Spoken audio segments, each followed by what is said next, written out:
Welcome to my channel. In this video, we will discuss multiplying and dividing mixed numbers. Consider the following. 1 and 3/4 times 2 and 1/2.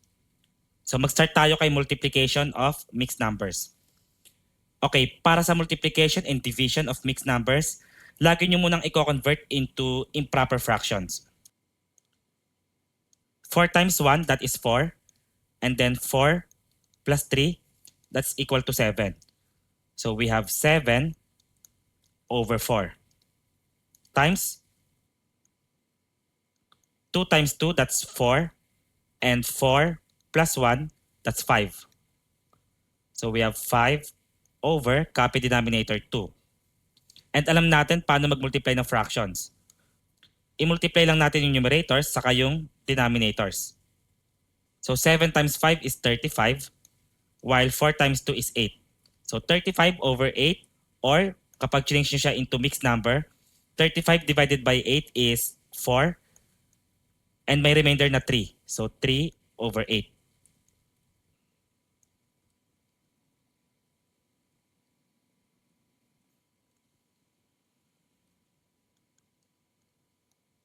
Next, 2 and 1/3 times 1 and 5 over 7. Convert natin into improper fractions.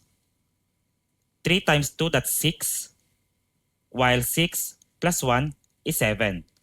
So 7 over 3 times 1 times 7 is 7, and 7 plus 5 is 12.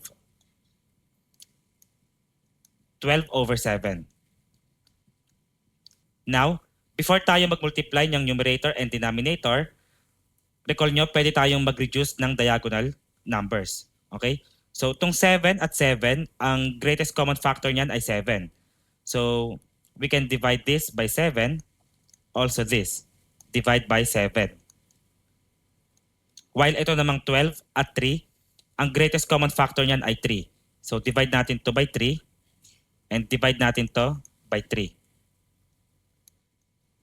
So, ang mangyayari, 7 divided by 7 is 1 over 3 divided by 3 is 1. So, 1 na yan. Times 12 divided by 3 is 4. And 7 divided by 7 is 1. So, that's 1 times 4. Equal yan kay 4.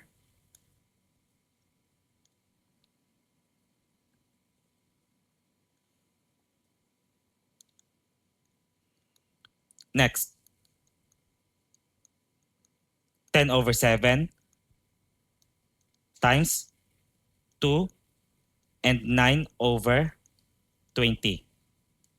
So gagawin natin, i-convert muna natin to into improper fraction.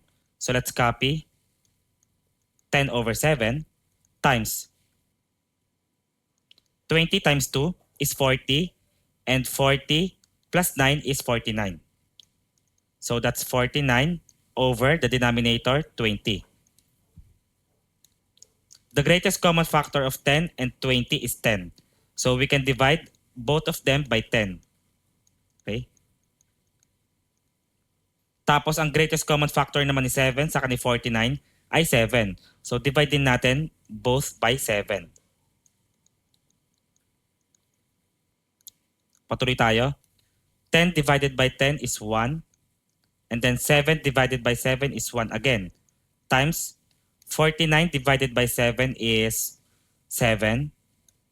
Over 20 divided by 10 is 2. Ito, equivalent ito kay 1.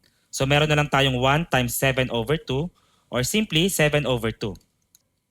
So ang sagot natin ay 7 over 2, or kung gusto nyong mixed number, 7 divided by 2 is 3, tapos may remainder tayong 1. So 3 and 1/2.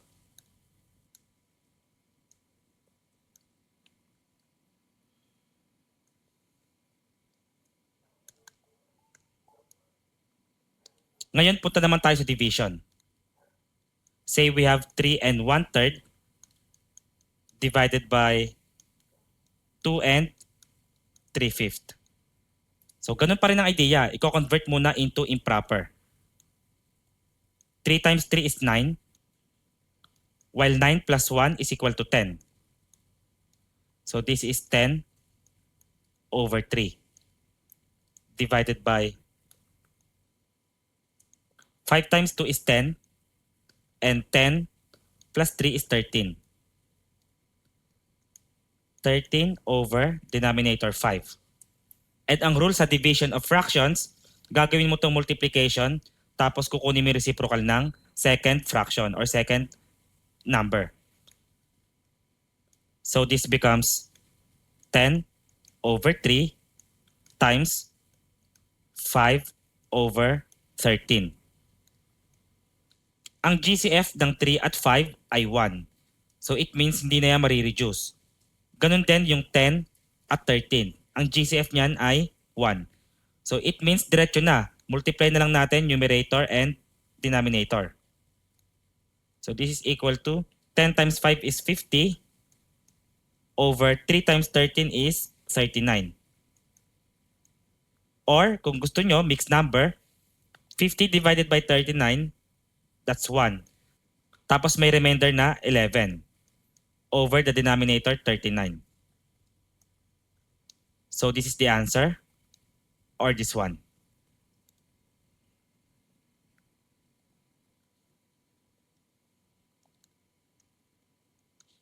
Say we have 5 and 3 over 5 divided by 2 and 1/3. Convert natin into improper fractions. 5 times 5 is 25, while 25 plus 3 is 28.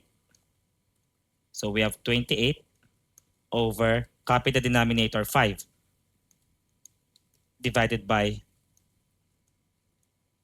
3 times 2 is 6, while 6 plus 1 is 7.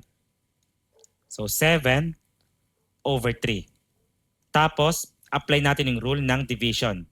We have 28 over 5. Magiging times yan. Tapos reciprocal, 3 over 7.